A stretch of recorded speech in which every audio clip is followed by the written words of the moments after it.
Hello and welcome to Once in Future Tech.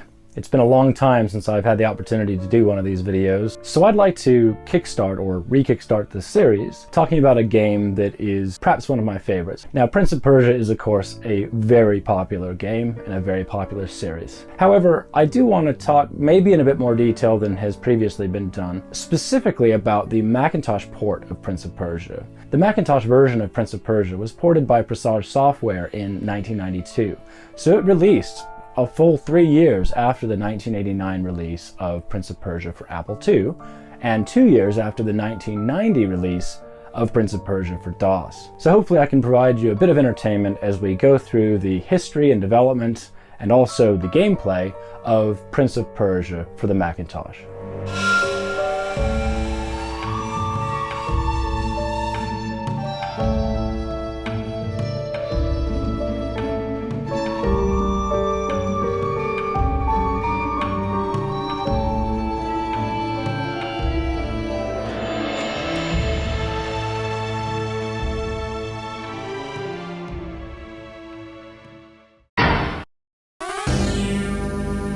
In this video, I want to narrow the focus quite a bit to specifically reminisce about Presage Software's Macintosh port of Jordan Mechner's original game. It is quite different from the Apple II and DOS versions, and while arguably graphically superior to either of those, some may find its smoothness and fluidity of motion inferior to the original and some of its other ports. If you're curious about comparisons between the various versions of Prince of Persia, I highly recommend viewing David X. Newton's YouTube video series titled Prince of Persia on Almost Everything. It's unparalleled in its scope. Newton does an amazing job capturing all of the strengths and weaknesses of the many versions and provides his own hierarchy of ports from best to worst. Links to these videos and a variety of other resources used in the development of this episode can be found in the description below. Prince of Persia was developed by Jordan Mechner for the Apple II computer, and the game was released in 1989, long past the Apple II's prime. By Mechner's own admission, the game did not sell particularly well on the Apple II, and its explosive success was a result of the development and distribution of its many ports. Prince of Persia was preceded by Mechner's Karateka, a scrolling fighting game in which the protagonist advanced through a variety of different enemies before defeating the final boss and rescuing a princess. At its core, Prince of Persia follows a very similar narrative. The evil Grand Vizier Jafar has kidnapped the Sultan's daughter, the princess of the kingdom, and locked her in a room at the top of a palace. She is given 1 hour to decide between death or marrying Jafar. The nameless protagonist is thrown into a dungeon and must navigate its various obstacles, traps, and enemies before the princess's time runs out. In interviews, Mechner explains that he drew narrative inspiration from 1001 Nights and the action sequences in films like Raiders of the Lost Ark and Errol Flynn's The Adventures of Robin Hood. It is immediately clear when playing some versions of the game that there are some representational issues, as the prince is white with blonde hair. In the Macintosh version, these issues persist, but the prince's hair has been covered with a turban, and he is dressed in Aladdin-like clothing. Coincidentally, Disney's Aladdin released the same year as the Mac port in November 1992. It's also pretty safe to say that the princess has virtually no agency, with the possible exception of sending a mouse to aid the prince in level 8, as she is a non-playable character and the narrative leans heavily into the classic damsel in distress trope.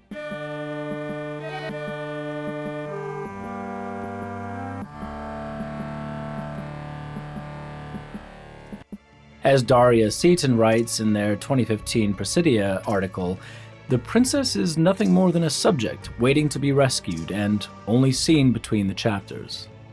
The technological development of Prince of Persia has been well documented in interviews with Jordan Mechner and in his own The Making of Prince of Persia, a collection of his journal entries from 1985 to 1993. The earlier reference to Disney's Aladdin is even more interesting within the context of these journal entries, because as early as August 1985, Mechner states, "I started getting images in my head of the characters, the Sultan, the princess, the boy. I saw the scenes in my mind as if it were a Disney movie. What made Prince of Persia so novel upon its release was the fluidity of motion of the prince and other characters. This was virtually unparalleled for its time, and Mechner explains his aims to capture his brother's movements on film and digitize the image using a rotoscoping process. It is here that we can see that some of the representational issues described earlier might have been down to technological limitations as well. Basically, the digitizer recognizes two shades, black and white. The background needs to be dark enough to be perceived as black even when the brightness is turned up high enough to make David's arms and face and feet visible. It'll create an illusion of life that's more amazing than anything that's ever been seen on an Apple II screen. The process is also described in the Making of Prince of Persia 3D video, included with the Prince of Persia collection, which bundled the first and second games on CD in the late 1990s. So I started with the idea that I would film the animation with a live actor. My brother was willing to work for free. All right, cut. It was a major point in his favor, and used that as a guide. Start moving, Dave. What I ended up doing actually was taking the frames of animation that I'd filmed and tracing each frame and scanning that into the computer. And I found that by taking a sequence of frames and playing it back on the computer just as it had been filmed, it was better than anything I could have drawn myself. Stop. Given the franchise that Prince of Persia later became, despite its current dormancy, it is somewhat hard to believe that the game was not an immediate hit upon its release in 1989. Mechner's journal entries in late 1989 and 90 reveal that the game's sales were lackluster, as the original Apple II version sold in the hundreds of units each month following its release. This was partly down to the fact that the Apple II was a dying platform. By 1989, Microsoft's DOS dominated personal computing, and Apple had essentially abandoned the Apple II in favor of its Macintosh hardware and system software. Mechner's despair is evident early in the life of Prince of Persia for Apple II, as he writes in February of 1990, "God, I want this game to be a hit so badly. It's the best game I know how to make. As far as I can see, I've done everything right. If it doesn't become a hit, I don't want to be in this business anymore." The hopes that Mechner placed in the DOS version of the game eventually paid off, but not immediately, as he writes in July 1990 that the Apple II and IBM versions of Prince of Persia had only sold 7,000 copies since the game first released on Apple II in September 1989. Much of the success of Prince of Persia relied heavily on the distribution and sales of its many ports, including those for the Nintendo, Super Nintendo, and Macintosh. By September 1992, Mechner writes that Prince of Persia was selling 7,500 units a month. Of course, the popularity of the first Prince of Persia spawned sequels and whole new series, which culminated in a pretty dire 2010 film. The first sequel, Prince of Persia 2: The Shadow and the Flame, was extremely difficult, though retained the 2D side-scrolling nature of the original. The ill-fated Prince of Persia 3D, which I happen to like, was a clunky attempt at adopting the 3D platforming style of the Tomb Raider games, and contributed to the relative moribund status of the franchise until Ubisoft developed the immensely popular Sands of Time trilogy. For the remainder of this episode, however, I wish to return to one specific port of the original Prince of Persia, the 1992 release for the Macintosh.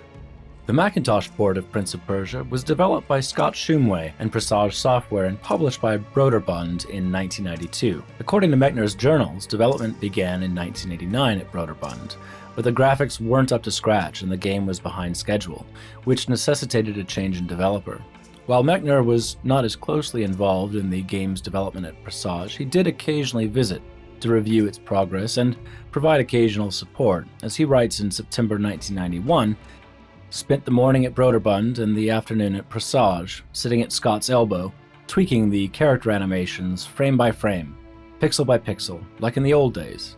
The first thing to notice about the Mac version of the game is that its box is wildly trapezoidal. It is a product of a time when there was no consistency to the size and shape of big box PC games, and publishers could get away with this nonsense in order to increase a game's visibility on store shelves. The box separates from the bottom, and all materials are held within, including the game's manual and floppy disks.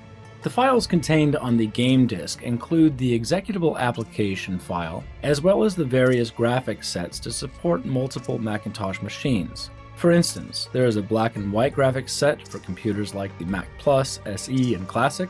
There is also a graphics set specifically for the LC model and its 12-inch RGB monitor, which had a 512 by 384 pixel ratio. As you can immediately see when compared with the standard color graphics set, this required resizing and redrawing of certain sprites and environments. The potion bottles in the bottom left of the screen representing the prince's health are shaded differently, and the effect rising out of potions in-game is entirely different. In many respects, I prefer the LC graphics, not least of all because it's what I originally played as a kid, but because the potion effect includes bubbles rather than simply pixels. In any case, the footage you'll see for the majority of this video is of the standard color graphics set, as I captured this footage on a Power Macintosh 8600. The Macintosh version of the game is graphically superior to the Apple II and DOS versions in nearly every respect. Sprites are more detailed and the overall resolution is much higher. This is largely down to the superior graphical capabilities of the Macintosh compared to the Apple II, but was also a design decision early in the Mac version's development cycle. As Mechner writes, the Mac version was based off the NEC graphics seen in the PC Engine and TurboGrafx 16 ports of the game developed by Riverhill Soft and released in 1991. In these versions, environments are more detailed with rounded edges, and the characters have clearer features and clothing. One of the side effects of the Macintosh version being so delayed is that the developer could cater to the popularity of the Macintosh LC, a low-cost color Macintosh popularized in education markets and amongst families. Mechner writes, "The good news is Scott's taken so long that Apple has come out with a new computer, the LC, in the meantime and has sold a lot of them.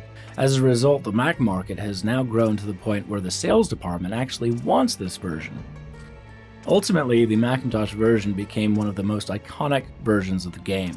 The release of Prince of Persia Retro for iOS used the Mac's graphics, as did the unlockable versions of the game within Prince of Persia The Sands of Time and Prince of Persia The Forgotten Sands on the Nintendo Wii. And it's easy to see why. The fidelity of the characters and other sprites provides a level of detail that seems both more realistic and fantastically absurd. The deviousness of the traps, like the floor spikes and the chomping jaws, as Mechner refers to them, is all the more impactful as the prince and other enemies meet their graphic and visceral demise.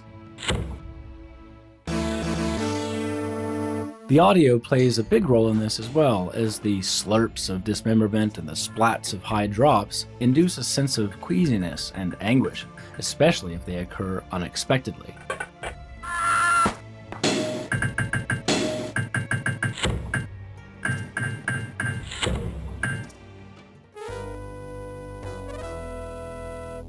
The subtleties of the prince's animation are really quite a sight to behold. Each frame provides a slight adjustment to the prince's positioning and movements, providing astonishing fluidity. I find this particularly noticeable during the prince's climbing and jumping animations.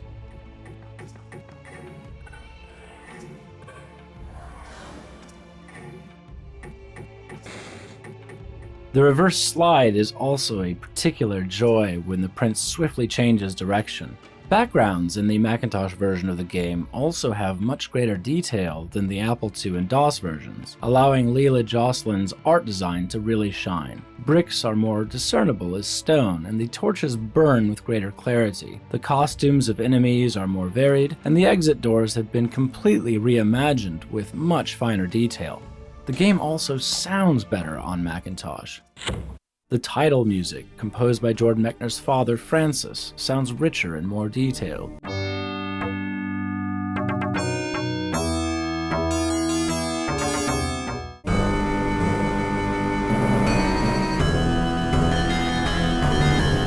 The sound design and programming of Tom Rittig and others is best showcased on the Mac as well, as sound effects provide a level of depth to the equally crisp graphics.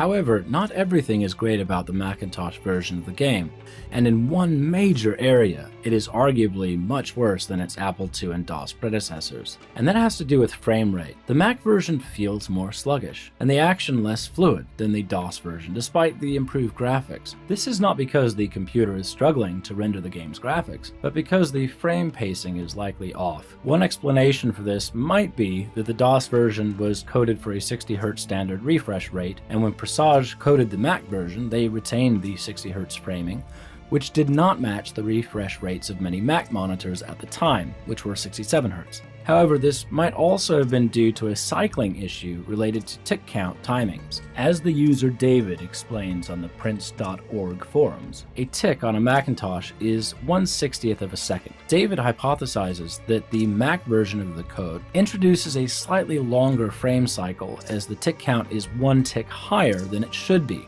resulting in delays. In 2019, user Falcury used SuperResEdit, a version of the popular resource editor for classic Mac OS, that allowed them to alter this frame timing, resulting in a version of Prince of Persia for Macintosh that runs as smoothly as the DOS version. It took nearly 30 years, but better late than never. Much of the footage taken within this video is of this speed-fixed version of the game, and I've posted a link to the thread in the description.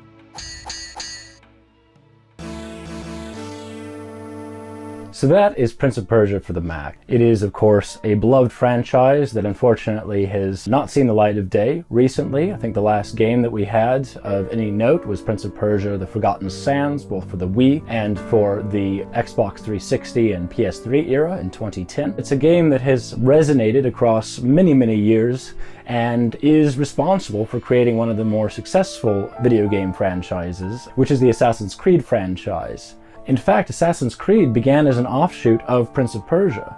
It was a Prince of Persia game first, and it deviated so much from the Prince of Persia formula that it became its own entity, and what we got in 2007 was, of course, Altier's famous adventure. My love of Prince of Persia goes back to very humble beginnings as a young boy playing on a Macintosh LC. And even as I continue to play it all these years later, I continue to be awed by the spectacle and the challenge of the Macintosh port of Prince of Persia. It remains one of the most iconic versions of the game, particularly because of its graphics. And it is easy to see why it continues to be portrayed in the ports that exist as Easter eggs in subsequent releases in the franchise. Anyway, I hope you enjoyed that video today, and all the best.